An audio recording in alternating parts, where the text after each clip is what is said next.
I'm Moki and I'm here today to make my annual top 5 favorite K-pop albums of the year. So this will be my top 5 of 2017. Um, like last year, I based my choices on my personal music taste, and I also have in consideration the package of the albums. Before we get started, I'd like to make some honorable mentions like I did last year.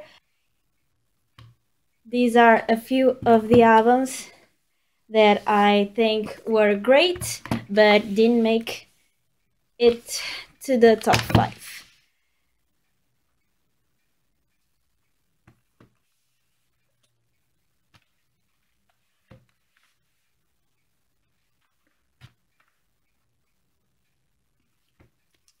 This is a very good album, by the way. I talked about it in my update, in my last update. So if you want to check what I thought about this album, just check that video. I'll leave the link in the description. Another thing, I had a bit of a trouble making this top 5, and there were 3 albums that I really like that weren't able to be in the top 5, but I still want to mention them like a little higher than the other albums that I showed just now. So these 3 albums, one of them I don't have, so I'll talk about it first. It's EXID's Eclipse. That album is just amazing. It's a masterpiece. Please check it out. Another one is Cards, You and Me. I talked about this album also in my update, in my last update video. So if you want to see what I think about it, you can check that video. And last but not least, Mamamoo Purple. This album is also great in every aspect.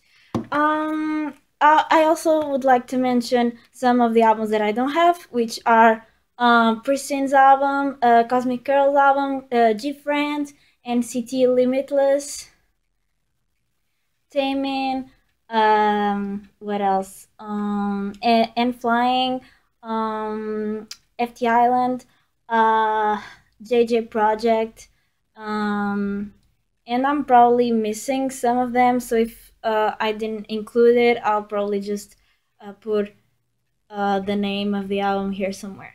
So yeah, let's get started to the top 5. So at number 5, it comes Dreamcatcher, Fall Asleep in the Mirror. So even though this album is a single, both songs are very well produced, and the title song is very different from what you can hear from other groups.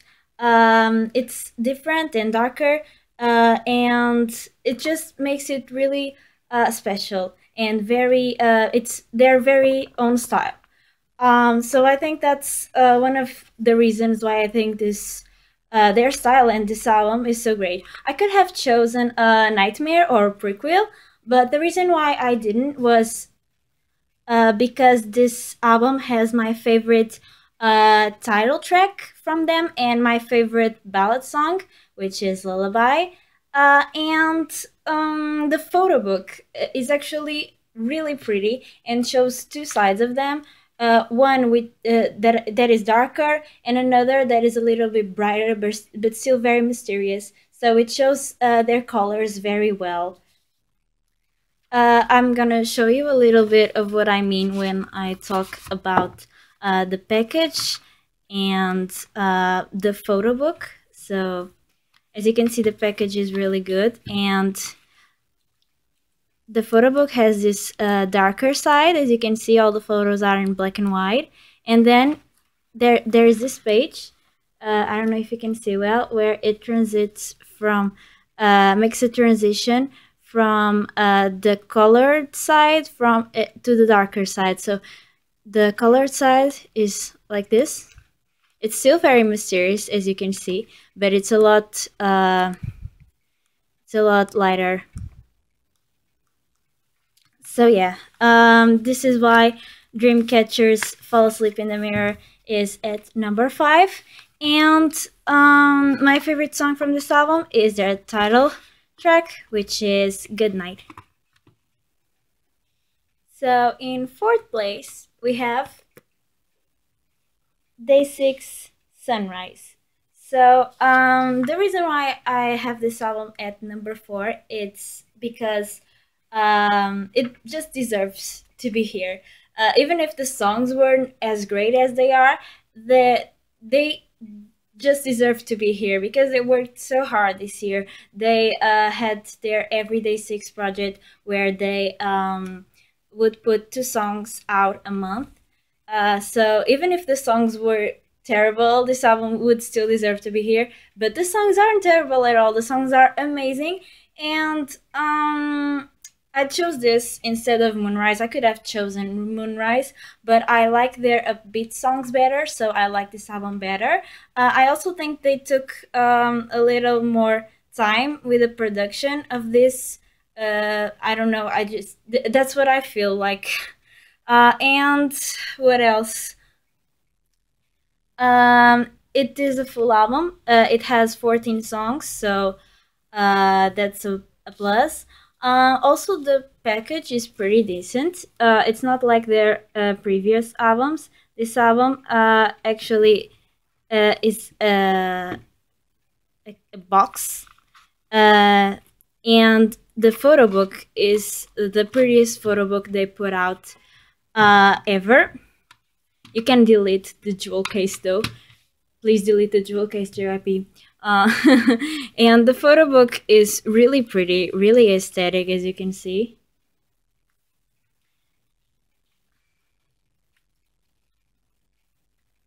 So yeah, overall this album is really good musically and in terms of package.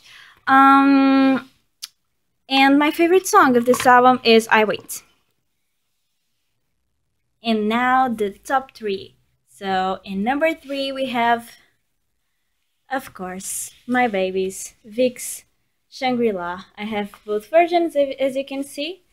And the reason why I chose this album, despite being incredibly biased, is because it's a very unique album and it's a very unique concept. You never saw any idol group do a traditional Chinese themed album.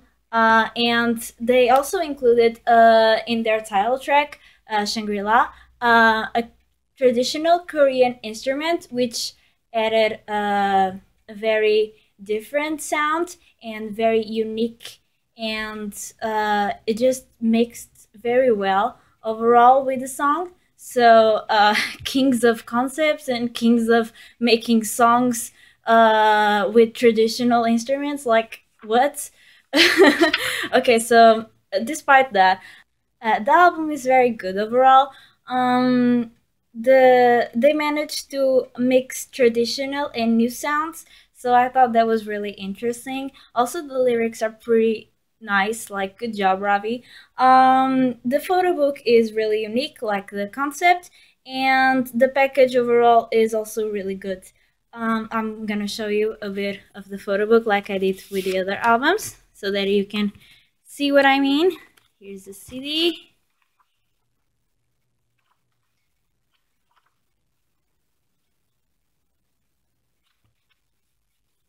And the other version.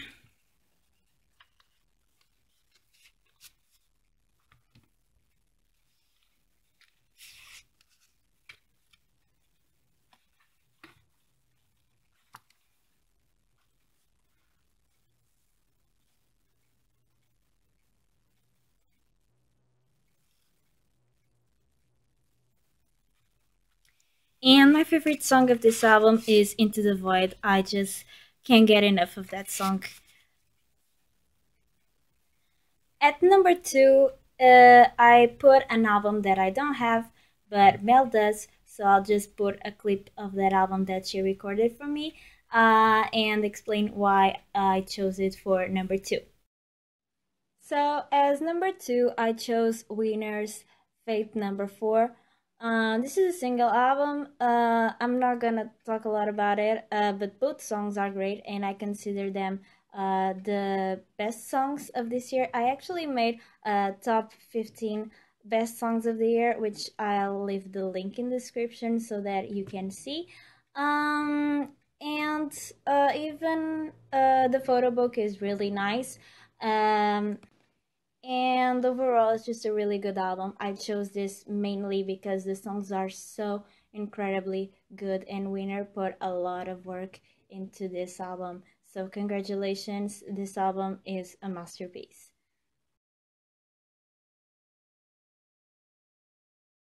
And finally, at number one, it is the only one, the queen herself, Taeyeon. So there is a very specific reason why I chose this album as number one, and I'm going to explain to you. Even though she didn't compose or wrote any of the lyrics for the songs in this album, every song has so much feeling into it that even if you don't understand what she's saying, which is my case because I don't speak Korean, you can feel what she's singing about, and I think that's a very unique um, capability of a singer. I think that's what makes a good singer. Uh, Being a good singer is not just having the vocal ability and the vocal technique to actually sing, which is also very important, of course. But it also needs the singer needs to put the emotions in the song so that we can feel and understand. I think that's a very important part of a singer's job. So Taeyeon with her amazing album called My Voice, she showed us that her voice can bring us emotions and feelings, and it's just very pretty overall. um, Apart from that, the album is really good. It has this is the deluxe version, but I consider the deluxe or the normal version both number one. So I happen to have the deluxe version, but if you only have the normal version, it's still a great album. This album has three more songs than the normal version. Please focus. But it's still the normal version would still take the cup. My favorite song in this album is Fire. All the songs are great though, even though they have different styles. The album still manages to be quite solid, and yeah, I think she did an amazing job with this album. The photo book is also really pretty in this version and all the other versions. I happen to have this version, but you can check it for yourself. All the other versions are really pretty as well. So this is why Taeyeon's My Voice is number one. I hope you enjoyed my top. If you liked it, give it a thumbs up and subscribe. Thank you so much for watching. Bye bye.